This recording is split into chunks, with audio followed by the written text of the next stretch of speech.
नमस्कार दोस्तों, मैं Santosh Kumar the success zone channel पे आप लोगों का स्वागत करता हूं। मुझे आशा और विश्वास है कि आप लोग अच्छे होंगे और इस वीडियो को देख रहे होंगे। ठीक, आज का टॉपिक मेरा है क्लास 10th का फिजिक्स का पहला चैप्टर। ठीक है, प्रकाश के परावर्तन, रिफ्लेक्शन ऑफ लाइट। ठीक, तो हम जानते हैं, चलिए हम बिना देर किए हुए जानते हैं कि रिफ्लेक्शन ऑफ लाइट क्या होता है, लाइट क्या होता है। तो एक एक टॉपिक करके हम पढ़ते हैं। ठीक है, तो चलिए देखिए, प्रकाश के परावर्तन, रिफ्लेक्शन ऑफ लाइट।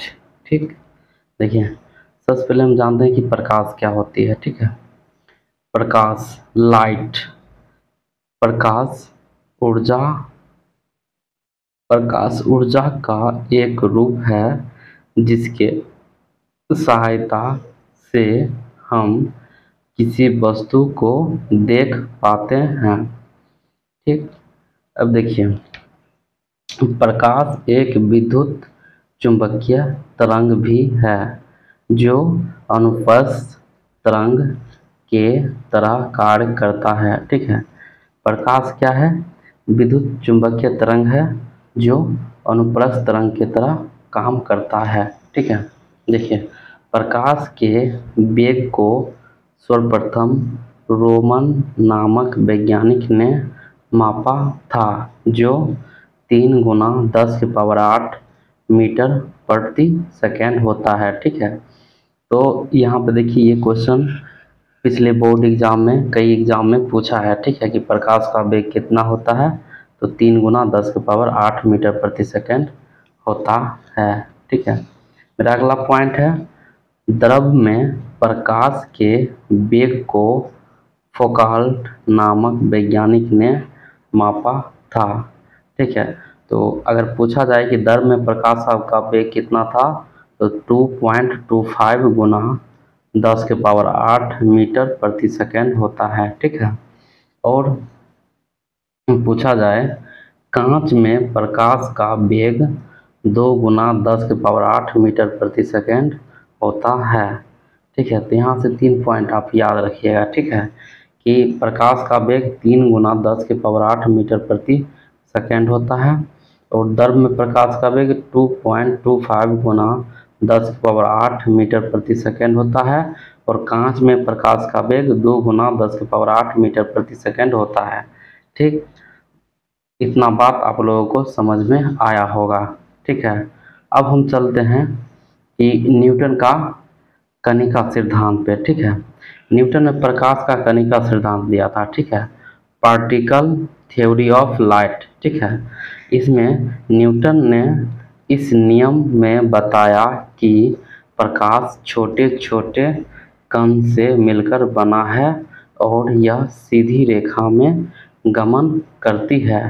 ठीक है, देखिए, इस नियम से एक क्वेश्चन एग्जाम में पूछ चुका है।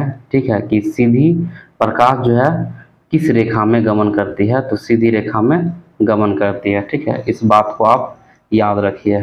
ठीक, अगला है मेरा पॉइंट। ठीक है, कि इस सिद्धांत के आधार पर प्रकाश के परावर्तन एवं प्रकाश के अपवर्तन का व्याख्या किया जा सकता है। ठीक है, अब देखिए, कुछ छोटे छोटे एग्जाम्पल डिफिनेशन है जिसको हम अच्छी से समझते हैं।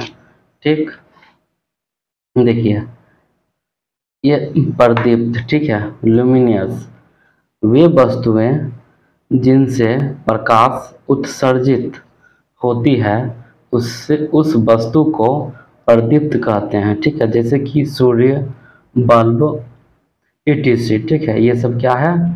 प्रदीप्त वस्तु है। ठीक है, जैसे कि अप्रदीप्त हम समझते हैं। ठीक है, अप्रदीप्त क्या होता है? Non luminous. ठीक है, वे वस्तुएं जिनसे प्रकाश उत्सर्जित नहीं होती है उस वस्तु को अप्रदीप्त कहते हैं। ठीक है, जैसे टेबल, कुर्सी, पुस्तक, पौधे, etc। ठीक है, ये क्या है? अप्रदीप्त वस्तुएं हैं। ठीक है, अब देखिए, हम समझते हैं अगला डेफिनेशन को। ठीक है, पारदर्शी, ट्रांसपेरेंट, ठीक है। ट्रांसपेरेंट क्या होता है? वे पदार्थ जिनसे होकर प्रकाश आसानी से पार कर जाती है, उस पदार्थ को पारदर्शी कहते हैं। एग्जाम्पल देखिए, जैसे कि कांच, पानी, हवा, ठीक है। इस सब से क्या होता है कि प्रकाश आसानी से पार कर जाता है, ठीक है। अगला हम डिफिनेशन समझते हैं, ठीक है। अपारदर्शी, ठीक है, ऑब्स्क्यूर, ठीक है। वे पदार्थ जिनसे होकर प्रकाश प्रकाश आसानी से पार नहीं कर पाती है, उस पदार्थ को अपारदर्शी कहते हैं। एग्जाम्पल जैसे कि समझिए, लकड़ी, लोहा, पत्थर, ठीक है। इस सब से क्या होता है कि प्रकाश आसानी से पार नहीं कर पाता है, ठीक है। इसलिए इसको जो है अपारदर्शी वस्तु कहा जाता है, ठीक। अगला हम समझते हैं डिफिनेशन को, वो देखिए, ठीक है। अगला हम डिफिनेशन क्या समझते हैं कि पारभासी क्या होता है, ठीक है। ट्रांसलूसेंट क्या होता है? वे पदार्थ जिनसे होकर प्रकाश की कुछ मात्रा पार कर जाती है उस पदार्थ को पारभासी कहते हैं, ठीक है। इसमें क्या होता है कि कुछ पदार्थ आसानी से पार कर जाता है, ठीक है। जैसे कि तेल लगा कागज, ठीक है, घिसा हुआ शीशा, इस सब में प्रकाश थोड़ा सा पार करता है, ठीक है। इसको आप याद रखिए, ठीक। अगला हम देखते हैं।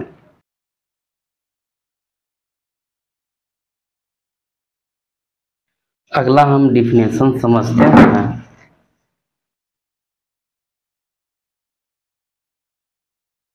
देखिए, अगला डिफिनेशन है छाया, ठीक है, शेडो। छाया क्या होता है, ठीक है। इसका डिफिनेशन देखिए, आ रही प्रकाश के सामने कोई अपारदर्शी पदार्थ आ जाए तो पदार्थ के पीछे वह भाग जहां प्रकाश नहीं पहुंचता है उसे छाया कहते हैं, ठीक है। इसको याद रखिए, ठीक है। अब हम मेरा अगला टॉपिक है प्रकाश का किरण पुंज। प्रकाश का किरण पुंज, ठीक है, बीम ऑफ लाइट, ठीक। हम जानते हैं कि प्रकाश का किरण पुंज क्या होता है, ठीक है। प्रकाश की किरणों के समूह को प्रकाश का किरण पुंज कहते हैं, ठीक। ये मुख्यतः 3 प्रकार के होते हैं, ठीक है। अब देखिए ये 3 प्रकार कौन कौन है, ठीक। जैसे कि अपसारी किरण पुंज, ठीक है, डाइवर्जिंग बीम, ठीक है, समांतर किरण पुंज, पैरेलल बीम, अभिसारी किरण पुंज, ठीक है, कन्वर्जिंग बीम, ठीक है। तो चलिए हम एक एक करके समझते हैं कि इसका डेफिनेशन क्या होगा, ठीक है। देखिए, अपसारी किरण पुंज, ठीक है, डाइवर्जिंग बीम, ठीक है, वैसा वैसे प्रकाश के किरण पुंज जिसमें प्रकाश एक बिंदु से निकलकर फैलती चली जाती है उसे अपसारी किरण पुंज कहते हैं, ठीक है। उसको क्या बोलते हैं? अपसारी किरण पुंज, ठीक है। दूसरा डिफिनेशन हम समझते हैं समांतर किरण पुंज, ठीक है, पैरेलल बीम, वैसे प्रकाश के किरण पुंज जिसमें प्रकाश एक बिंदु से निकलकर समांतर चलते रहती है, ठीक है, उसे समांतर किरण पुंज कहते हैं, ठीक है। उसे क्या कहते हैं? समांतर किरण पुंज कहते हैं, ठीक है। अगला है मेरा अभिसारी किरण पुंज, ठीक है, डाइवर्जिंग बीम, अभिसारी किरण पुंज, डाइवर्जिंग बीम, ठीक है, वैसे प्रकाश के किरण पुंज जिसमें प्रकाश एक बिंदु पर आकर मिलती है या मिलती हुई प्रतीत होती है उसे अभिसारी किरण पुंज कहते हैं, ठीक है। मुझे लग रहा है कि इस तीनों डिफिनेशन आप लोगों को समझ में आया होगा, ठीक है। हम अगला चलते हैं, प्रकाश के परावर्तन को पढ़ते हैं, ठीक है। हम समझते हैं कि प्रकाश के परावर्तन क्या होता है। प्रकाश के परावर्तन, ठीक है, रिफ्लेक्शन ऑफ लाइट, ठीक है, प्रकाश की किरण जिस सतह से टकराकर लौटती है उस घटना को प्रकाश के परावर्तन कहते हैं। ठीक, तो इसे क्या कहते हैं? प्रकाश के परावर्तन कहते हैं। ठीक है, इसके दो नियम होते हैं। इसके कितने नियम होते हैं? दो नियम। आइए हम एक एक करके इसके नियम को पढ़ते हैं। ठीक, देखिए, प्रथम नियम, आपतित किरण, परावर्तित किरण तथा आपतन बिंदु पर डाला गया अभिलंब तीनों एक ही तल में होते हैं। ठीक है, पहला नियम यह है। इसका दूसरा नियम क्या है? दूसरा नियम, आपतन कोण परावर्तन कोण के बराबर होता है। ठीक है, अर्थात कोण I बराबर कोण R। ठीक है, आप लोगों को ये सब समझ में नहीं आता होगा कि यहाँ आपतित किरण क्या है, परावर्तित किरण क्या है। ठीक है, तो चलिए हम अगला पेज पे हम समझते हैं कि ये सब क्या होता है। तो देखिए, हम समझते हैं कि आपतित किरण क्या होता है, परावर्तित किरण क्या होता है, अभिलंब क्या होता है, आपतन बिंदु क्या होता है। ठीक है, देखिए, ये एक परावर्तक सतह है। ये क्या है? परावर्तक सतह है। ठीक है, परावर्तक सतह पर आने वाली किरण को क्या बोलते हैं? आपतित किरण होता है। ठीक है, कहते हैं। और परावर्तक सतह से टकराकर उसी माध्यम में लौटने वाली किरण को परावर्तित किरण कहते हैं। ठीक है, परावर्तक सतह पर स्थित बिंदु को आपतन बिंदु कहते हैं और आपतन बिंदु पर खींचा गया लंब को अभिलंब कहते हैं। ठीक है, और आपतित किरण और अभिलंब के ये बीच में जो कोण बना है I, ठीक है, उसको आप आपतन कोण कहते हैं। ठीक है, और अभिलंब और परावर्तित किरण के ये बीच में जो R है, ठीक है, इसको हम परावर्तन कोण कहते हैं। ठीक है, तो चलिए हम एक एक करके समझ लेते हैं इसके डिफिनेशन को। ठीक है, आइए, देखिए, आपतित किरण, ठीक है, इंसिडेंट रे, किसी परावर्तक सतह पर पड़ने वाली किरण को आपतित किरण कहते हैं। ठीक है, ठीक, अगला है मेरा आपतन बिंदु, पॉइंट ऑफ इंसिडेंस। ठीक है, परावर्तक सतह पर स्थित बिंदु जिस पर आपतित किरण आकर मिलती है उसे उस बिंदु को आपतन बिंदु कहते हैं। ठीक है, अब देखिए, अगला मेरा पॉइंट है परावर्तित किरण। ठीक है, रिफ्लेक्टेड रे। ठीक, आ रही आपतित किरण परावर्तक सतह से टकराकर उसी माध्यम में लौट गई किरण को परावर्तित किरण कहते हैं। क्या कहते हैं? परावर्तित किरण कहते हैं। ठीक है, अब आइए हम अभिलंब को समझते हैं कि अभिलंब क्या होता है। ठीक है, अभिलंब नॉर्मल, ठीक है, किसी परावर्तक सतह पर स्थित आपतन बिंदु पर खींचे गए लंब को अभिलंब कहते हैं। ठीक, अगला मेरा है आपतन कोण। ठीक है, एंगल ऑफ इंसिडेंस, आपतित किरण एवं आपतन बिंदु पर खींचे गए अभिलंब से बने कोण को आपतन कोण कहते हैं। ठीक है, ये बात आप लोगों को समझ में आ गया कि आपतन कोण क्या होता है। ठीक, अगला हम डिफिनेशन को समझते हैं। ठीक, अब देखिए, आपतन कोण हमने पढ़ लिया, अब है परावर्तन कोण। ठीक है, एंगल ऑफ रिफ्लेक्शन। ठीक है, एंगल ऑफ रिफ्लेक्शन हम पढ़ते हैं। ठीक है, परावर्तित किरण एवं आपतन बिंदु पर खींचे गए अभिलंब से बने कोण को परावर्तन कोण कहते हैं। ठीक, क्या कहते हैं? परावर्तन कोण कहते हैं। ठीक है, अब अगला मेरा है परावर्तक सतह। ठीक है, रिफ्लेक्टिव सरफेस। ठीक है, ये क्या होता है कि वैसा सतह जिससे प्रकाश की किरण टकराकर परावर्तित हो जाती है उस सतह को परावर्तक सतह कहते हैं। ठीक है, और अगला मेरा है, अगला टॉपिक है मेरा प्रतिबिंब। ठीक है, चलिए हम इमेज को समझते हैं कि प्रतिबिंब क्या होता है, कितने प्रकार के होते हैं, किसे कहते हैं। ठीक है, हम अच्छी से इसको समझते हैं। ठीक है, तो प्रतिबिंब इमेज, ठीक है, इसका डिफिनेशन क्या होता है? देखिए, आ रही प्रकाश की किरण दर्पण से परावर्तन के बाद जिस बिंदु पर मिलती है या मिलती हुई प्रतीत होती है, उस बिंदु को प्रतिबिंब कहते हैं। क्या कहते हैं? प्रतिबिंब कहते हैं।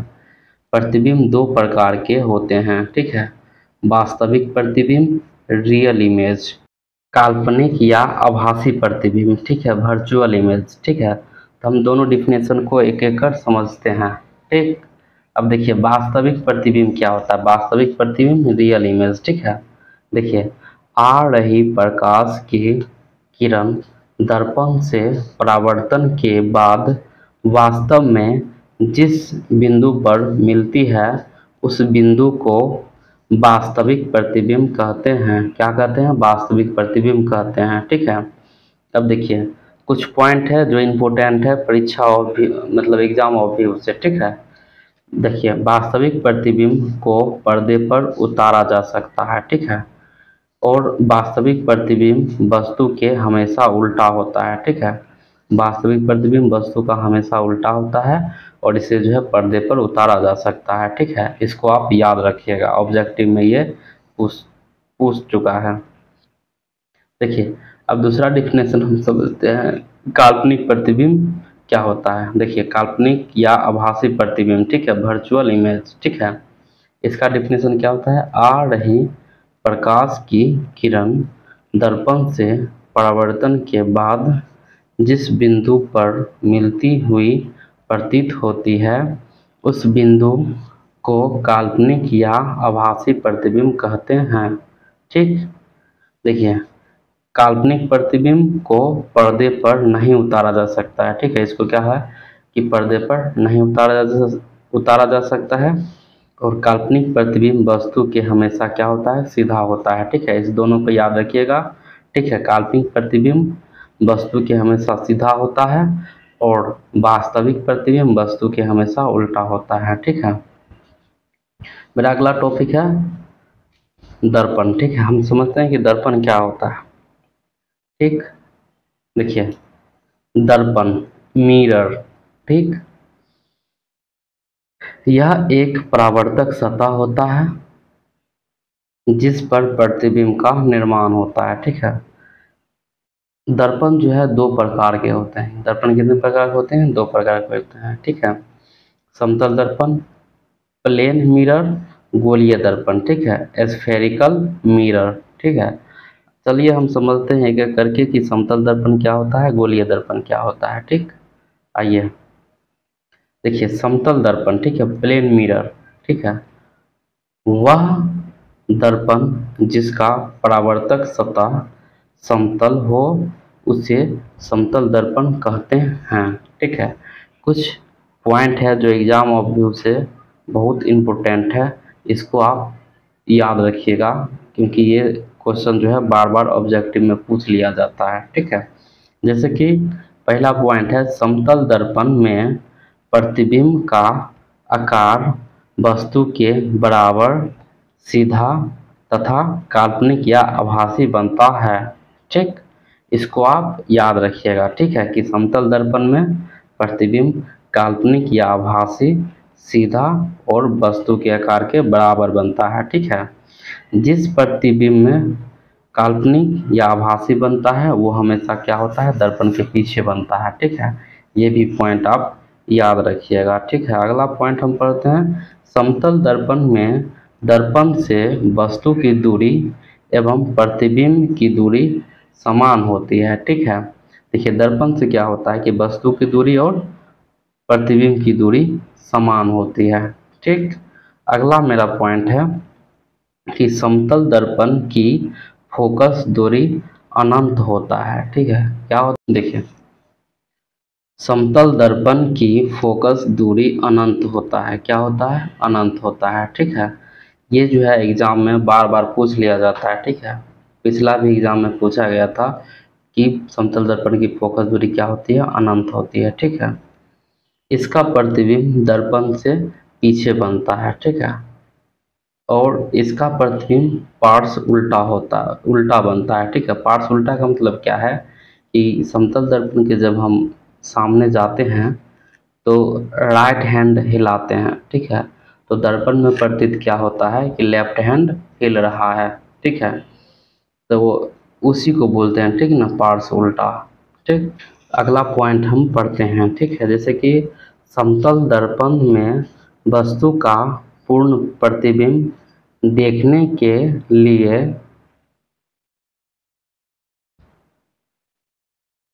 के लिए उस वस्तु के आधे लंबाई का दर्पण होना चाहिए, ठीक है। मान लेते हैं किसी वस्तु की जो है प्रतिबिंब देखने के लिए, मान लेते हैं किसी वस्तु का जो है हाइट 10 मीटर है, ठीक है। अगर उसका आप मतलब आधा प्रतिबिंब देखना चाहते हैं तो कम से कम उसका आधा, 10 का आधा 5 मीटर का जो है दर्पण होना चाहिए, ठीक है, पूरा प्रतिबिंब देखने के लिए। ठीक, अगला पॉइंट हम पढ़ते हैं, ठीक है। एक वस्तु को दो समतल दर्पण के समांतर रखा जाए तो उसके बीच अनंत प्रतिबिंब बनते हैं, ठीक है। इस पॉइंट को भी आप याद रखिए क्योंकि बार बार एग्जाम में ये सब क्वेश्चन आते रहते हैं, ठीक है, कि किसी वस्तु को दो समतल दर्पण के समांतर रखा जाता है तो उसके बीच अनंत प्रतिबिंब बनते हैं, ठीक है। अगला पॉइंट हम देखते हैं, ठीक है, जैसे कि समतल दर्पण के सामने किसी वस्तु का चाल x मीटर प्रति सेकंड है तो उससे बने प्रतिबिंब का चाल 2x मीटर प्रति सेकंड महसूस होता है, ठीक है। तो इससे क्या स्पष्ट होता है कि जब हम दर्पण के सामने जाते हैं तो दर्पण के सामने मान लीजिए कि हम उंगली को अगर 2 मीटर पर सेकंड के वेग से दर्पण की ओर ले जाते हैं तो उसका प्रतिबिंब जो है 4 मीटर पर सेकंड के वेग से प्रतीत होती है, ठीक है। तो इतनी बात आप लोगों को समझ में आया होगा, ठीक। तो मेरा अगला टॉपिक है, ठीक है, गोलीय दर्पण, ठीक है। दर्पण को दो भागों में बांटे थे, समतल दर्पण और गोलीय दर्पण, ठीक है। तो हमने समतल दर्पण को पूरी अच्छी तरह से पढ़ लिए। मुझे आशा और विश्वास है कि आप लोगों को समझ में अच्छी तरह से आया होगा, ठीक है। तो अब गोलीय दर्पण है, ठीक है, तो हम गोलीय दर्पण को नेक्स्ट पार्ट में हम पढ़ेंगे, ठीक है। फिलहाल इतना ही, और जो भी इसमें पॉइंट है, ऑब्जेक्टिव क्वेश्चन है, उसको आप याद रखिएगा, ठीक है। मुझे आशा और विश्वास है कि आप लोगों को जो मैंने पढ़ाया वो समझ में आया होगा, ठीक है। अगर वीडियो पसंद आए तो लाइक एवं सब्सक्राइब जरूर कर दीजिएगा। धन्यवाद।